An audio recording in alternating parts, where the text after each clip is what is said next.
New is the word as we start a new school year here at MHS. Coming up, we'll take a look at all the new teachers, new superintendents, and some of the new senior parking spots. And in sports, we'll take a look at the new head coaches for boys soccer, boys cross country, and boys tennis. Good afternoon, MHS. I'm Asher Olson. And I'm Style Meckling. We'll have all of those stories and more coming up from our new set on this new edition of MHS Rewind.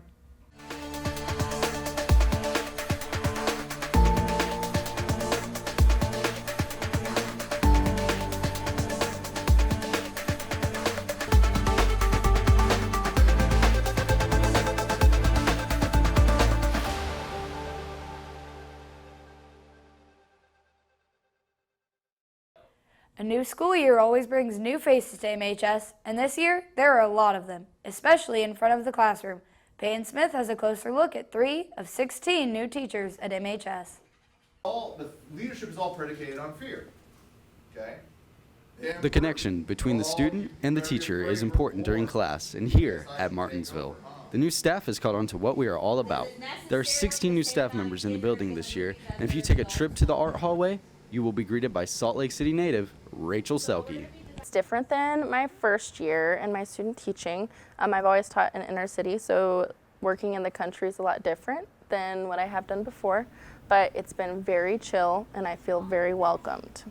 Walking upstairs and taking a sharp left turn will bring you to room 201, where former athletic director John Kirtland teaches academic English. John Kirtland taught at Decatur Central and Southport for several years before spending last year at Shoals High School as the athletic director.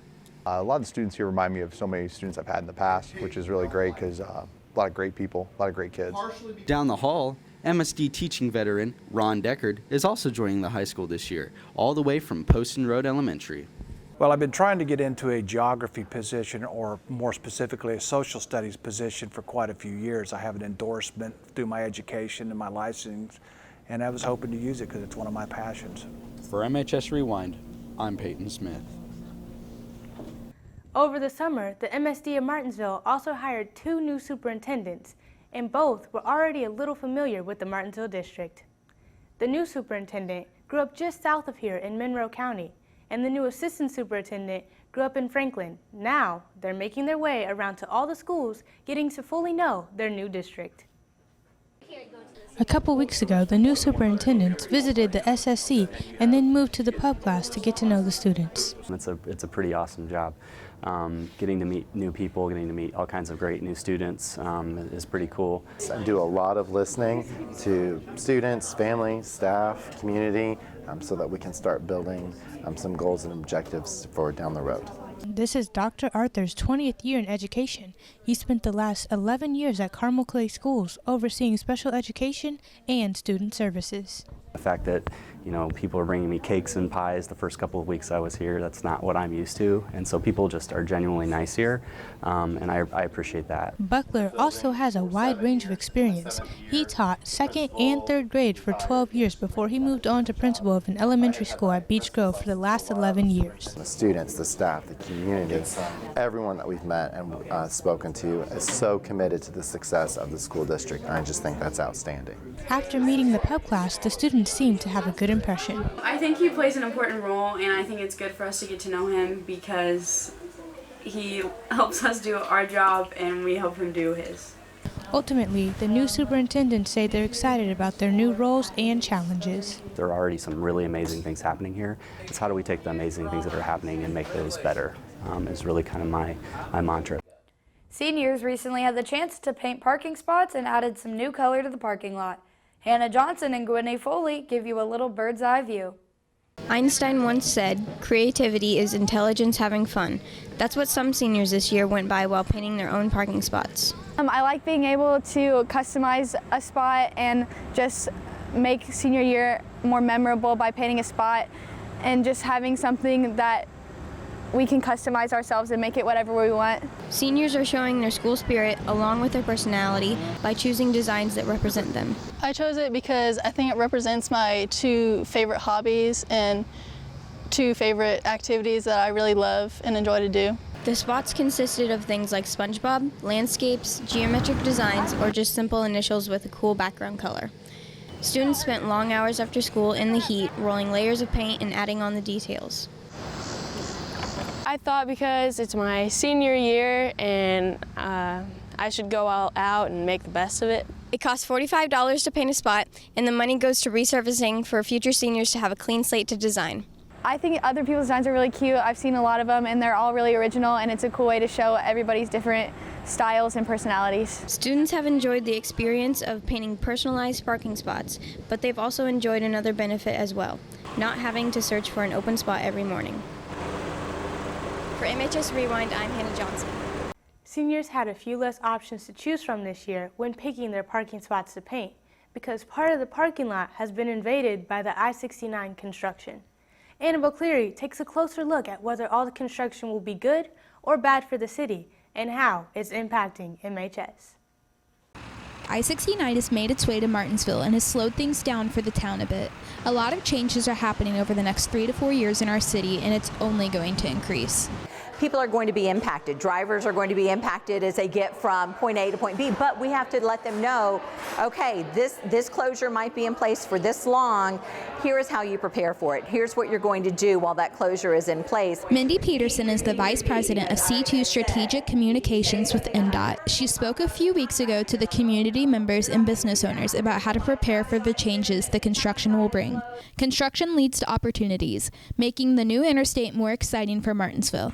The adjustments are all part of the growth. So far, I've loved the growth of Martinsville and the changes that have occurred so far. I think the city is really embracing the change, and I think that's wonderful and necessary because it's inevitable. It's coming. Susan Lowe is the business owner of a senior retreat adult day services. And I look forward to, as a new business owner here in Martinsville, I'm looking for those positive things so that I can affiliate myself to that and bring that traffic maybe to my front door. The I-69 construction is rolling through Martinsville, and it'll have an effect on not only the town of Martinsville, but the high school itself. The construction has eliminated the band area in some parking spots, but according to Principal Dr. Nick Sears, other than that, the construction hasn't caused much more of an impact. I really don't hear a lot of chatter from folks that are upset that they're borrowing that area for us right now. Sears says it will be better for the students in the community to be able to safely cross the interstate with the overpass that will also have a pedestrian sidewalk going to Grand Valley Boulevard.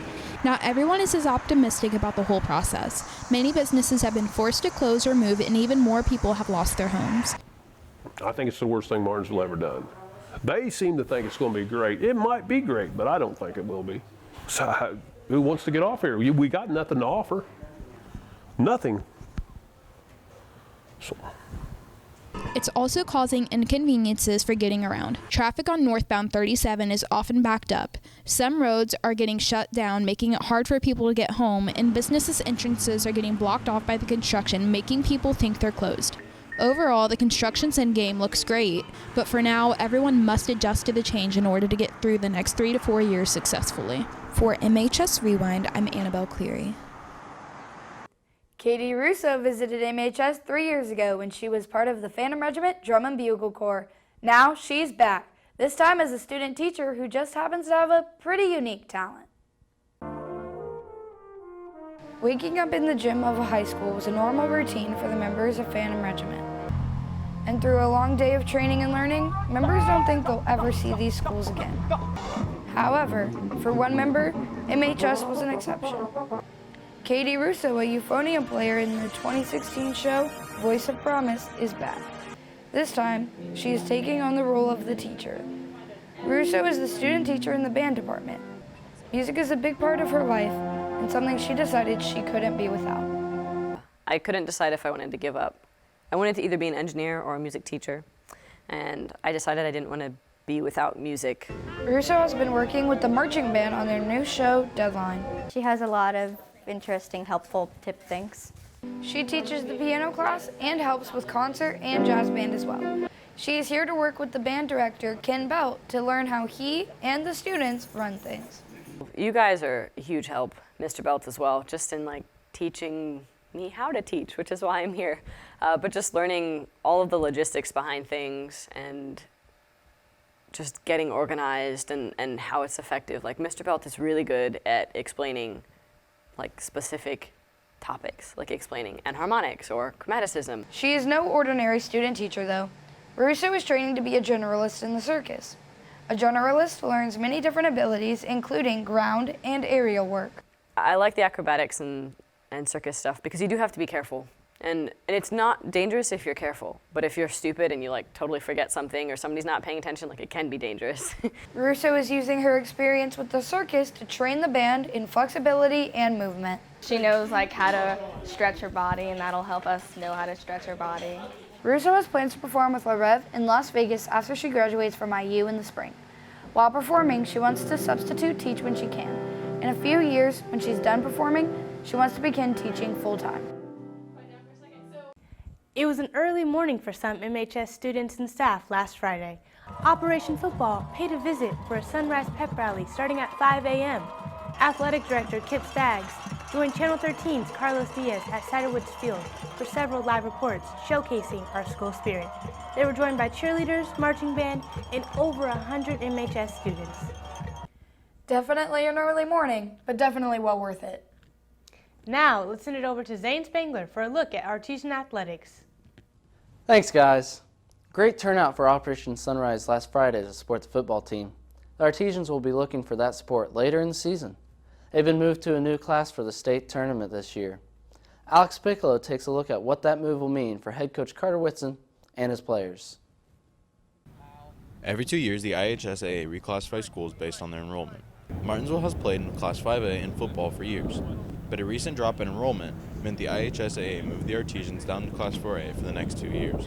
Head coach Carter Whitson says moving to 4A will have some benefits, but will also have some downfalls. It helps us out with numbers. You know, we're not playing against Bloomington in the playoffs when they got 1,500 more kids than us to choose from, but in the same way, 4A is really tough. Our sectional's tough with Mooresville and Greenwood and a few other schools down southeast. And then, you know, there's no byes in the sectionals of 4A, so you got to win 6 playoff games for a state championship. The move to 4A isn't going to make it any easier for the Artesians. Sectional 23 may be one of the toughest in the state, regardless of class. 4 out of the 8 teams in Sectional 23 are currently ranked in the top 12 in this week's Class 4A AP poll. It's just going to be like it was before. We just got to go out there and play football. We are the underdogs right now, but we're going to come out and we're going to do our thing. The Artesians have some confidence after winning their first 2 games, but know they still have some work to do. You got to make sure you hold on to that ball, and you take a hit every once in a while. You just got to get back and keep going. The Martinsville Artesians look to keep their dominating season alive as they face Decatur this Friday. For MHS Rewind, I'm Alex Piccolo. Golf can be a challenging sport, both mentally and physically, and this year's girls golf team is working to better their consistency on the course. After years of dominating play, the girls golf team has taken sort of a soft reset. You know, starting the season, I wasn't exactly sure what to expect. We graduated 9 seniors last year, and we have a lot of players that are, either new as freshmen this year or just new in the fact that they're in our top 5 this year. Even though there are a lot of new faces to the team, Coach David Knuckles has his sights set on the final parts of the season. I think realistically we have potential to make it out of sectionals, even win sectionals, and so as far as a long-term goal, that's it right now. That's kind of where we're looking for. We think we can really improve from now until the end of the season. His players also seem to share the same sentiment. I think we honestly have a chance of winning sectionals if we practice a lot and we maintain positivity and we just keep our eye on the goal. I think we will, because I think that we have a good team this year. I've seen everyone else play, and if we work hard enough, I think we will make it out of sectionals. After graduating 9 seniors last year, you can see a new face at the number 1 spot, along with a much younger team behind her. We have a great group, and Liz Sheets has been an outstanding senior for us so far. And she's kind of taken on that role to get everyone together, make everyone feel involved, and she's really stepped up this year. The young kids again have fit right in with that, and so it's been great. It's been hard being the lead this year after playing 10th last year. It's definitely been quite a big adjustment. After knocking off a few strokes from last year, Sheets continues to work hard to better her consistency. Yeah, I just practice whenever I can. It was easier in the summer. It's a little bit harder with school going on, but I do what I can. Hard work and practice is exactly what it's going to take in order to prepare for sectionals and get back to their dominating play. The girls have 2 matches next week before they get the chance to compete in sectionals September 23rd at Cascades Golf Course in Bloomington. The Martinsville boys soccer team has started their season under the eyes of a new head coach. We go to Matt Thomas for a closer look. The boys soccer team had a lot of success over the years with Coach Daniel Urban, but he resigned last year. The soccer team will try to continue that legacy under the hands of new head coach Tulani Nsube. No, this year we're trying to build on what we have because we have a lot of freshmen. It's a young team, so we know the next coming years is going to be fun. It's going to be exciting, so that's a good thing about it. Coach Nsube spent the last 10 years coaching various age groups at South Central Soccer Academy and MC United. Prior to coaching travel soccer, Tulani played professionally in Massachusetts and Greece. He also served as team captain for the Zimbabwe national soccer team. He's familiar with Martinsville, having been an assistant for the girls team in 2012. I know most of the kids who play here, so some of them I coached them before. So that's the other thing. And the parents here, they are always good to me, and that's why I decided to come here. And Tulani has a much different coaching style than Urban did, and at the same time, it's kind of difficult because we have like half the team is used to Urban's coaching style and that sort of structure, and the other half, like these freshmen coming in, they are more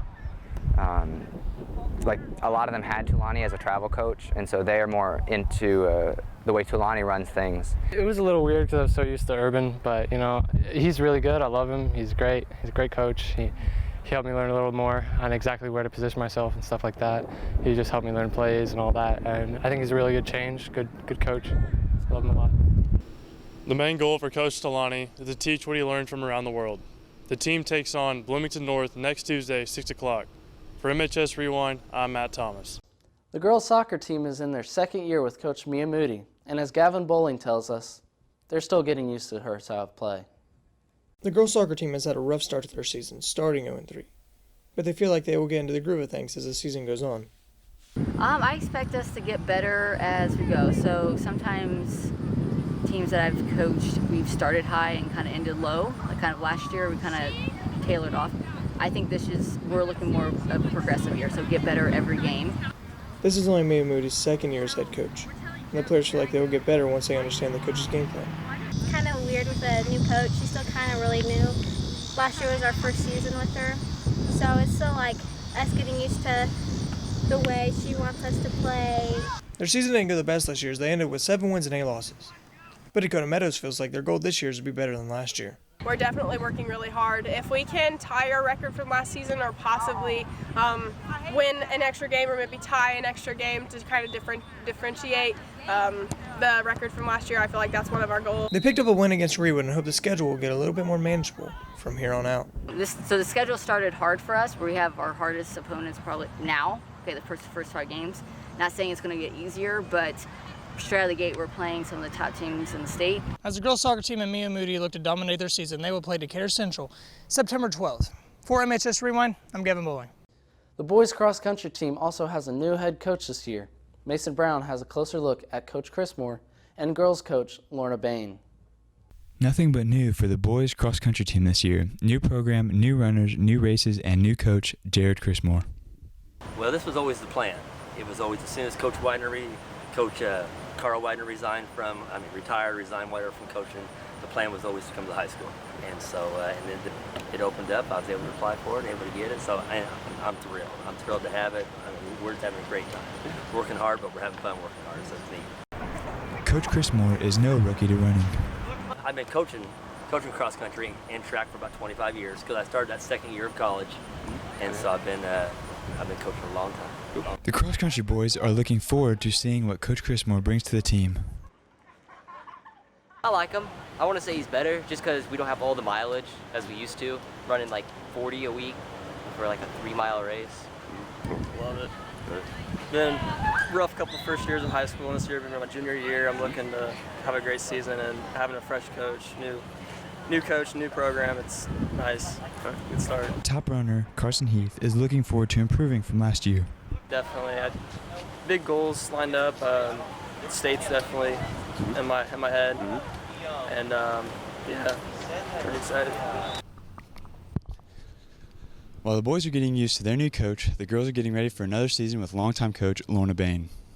I have two leaders that I'm kind of falling back on a lot, Alina Warzella and Katie Reeves. And Miss Schoolcraft is coming along as a great leader as well. She came in later in last season. But they are really coming along, pulling the team along. But our goal is just to bond as a team, work on dropping times, and hopefully get to semi-state as a team. For MHS Rewind, I'm Mason Brown. The volleyball team will be counting on a strong group of seniors this year. Anthony Talent has a closer look. When the Artesians battled Plainfield a few weeks ago, head coach Caleb Beck put a mixture of both new and old faces on the floor. This is going to be a big year for a couple of those returning players, like outside hitter Paige Dorsett and middle hitter Marlene Kemp. I think they had a big role to fill for the back row, and I think the seniors this year are stepping up into their positions for sure. The coach is also excited about the incoming freshmen and what they bring to the team. Players like right side Macy Dorsett and defensive specialist Molly Urban have the team excited for what's to come. I think our coach is looking forward to our freshmen stepping up. With an 8-3 record under their belt already and the season still not to the halfway point, the Martinsville Artesian volleyball team is on their way to reaching their goals. Our goal is to win sectionals, have a winning season mostly.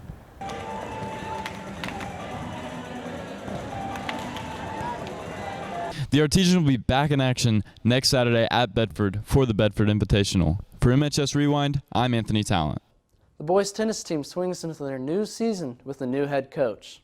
But as Olivia Osler tells us, she's pretty familiar with the tennis program here at MHS.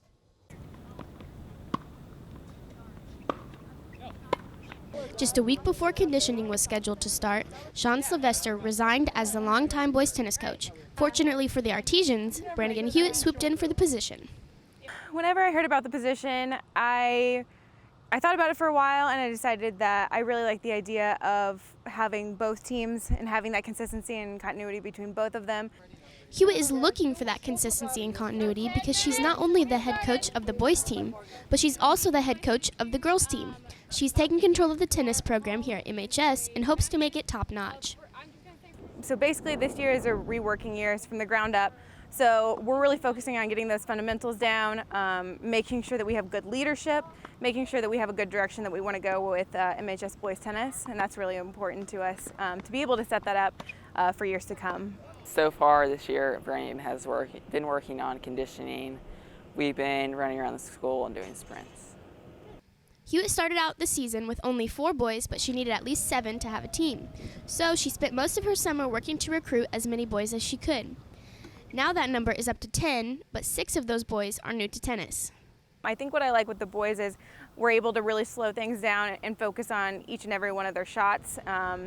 And really focus in on what they need specifically, and that's been a nice difference. Although the majority of the boys on the team are new, they have quickly grown to be a very close group of boys who all make sure to push each other to do their best. A team working together is better than a team working individually. The boys will be returning to the courts on Thursday, September 12th for a home match versus Plainfield High School. For MHS Rewind, I'm Olivia Osler. And finally in sports, the Indiana High School Athletic Association recently recognized Martinsville High School Athletics as a recipient of the Sportsmanship Award. The award recognizes schools for their efforts in fostering good sportsmanship, citizenship, and character within their students, patrons, and community. The IHSAA has 410 eligible high schools in the state of Indiana. MHS was one of just 17 that qualified for the award for the 2018-2019 school year. That's it for a look at sports. Back at you guys. Thanks, Zane. Some great recognition once again for our school. Well, that wraps it up for this edition of MHS Rewind. For Zane Spangler, Asher Olson, and the rest of the RTV2 students, I'm Style Meckling. Thanks for watching, and remember, if you can't make it to the football game tonight, tune in to our live stream on the MHS Rewind YouTube channel. You better watch it because I'm recording. Have a good weekend, everyone.